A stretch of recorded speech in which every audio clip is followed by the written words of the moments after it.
சோம்பு 1 ஸ்பூன், கடுகு 1 ஸ்பூன் ரெண்டுத்தையும் போட்டுக்கலாம்.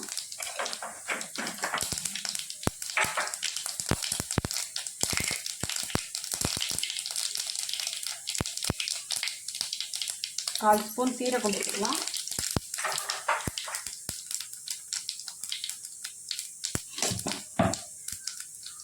ரெண்டு பெரிய வெங்காயம் கட் பண்ணி வச்சுருக்கேன், அதை போடுறேன்.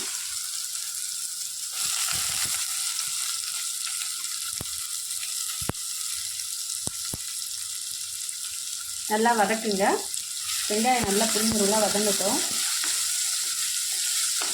ஈரலில் தக்காளி ஆட் பண்ணக்கூடாது.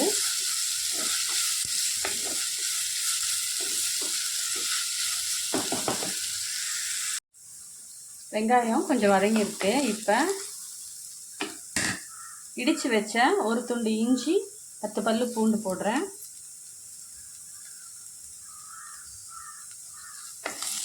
நல்லா வதக்குங்க.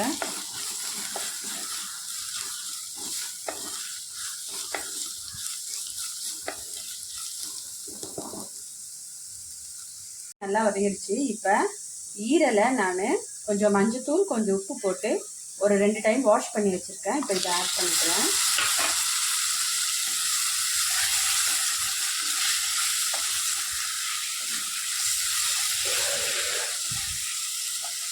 எப்பயுமே நான்வெஜ் ஐட்டம்ஸ்னால் கொஞ்சம் ஸ்மெல் வரும் அதில், அதனால் மஞ்சள் தூள் கொஞ்சம் அதிகமாக சேர்த்துக்கங்க. ஒரு 1/2 ஸ்பூன் மஞ்சள் தூள், 1/2 ஸ்பூன் மிளகாய் தூள், 1/4 ஸ்பூன் மிளகுத்தூள்,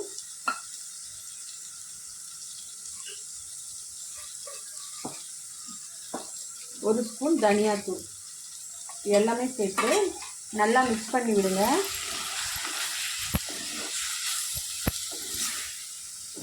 ஈரல் நல்லா வேகணும், அதனால் கொஞ்சமாக தண்ணி தெளிக்கணும். தெளித்து மூடி போட்டு வேக விடுங்க.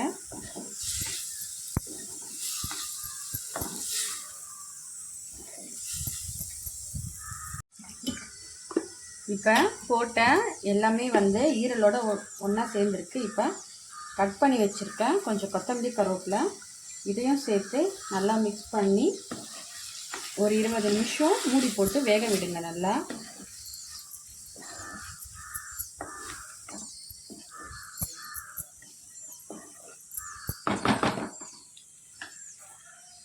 வேகிறதுக்கு நான் லைட்டாக கொஞ்சமாக தான் தண்ணி தெளித்து விடுறேன். மூடி போட்டு கொஞ்சம் நேரம் வேக விடுங்க. ஈரல் நல்லா ரெடி ஆகிடுச்சு. இது சாம்பார் சாதம், ரசம் சாதம், ஒயிட் ரைஸில் கூட நீங்கள் அப்படியே பிசைஞ்சு சாப்பிடலாம். ரொம்ப சத்துக்கள் நிறைந்த ஆட்டு ஈரலை நீங்களும் ட்ரை பண்ணி பாருங்கள்.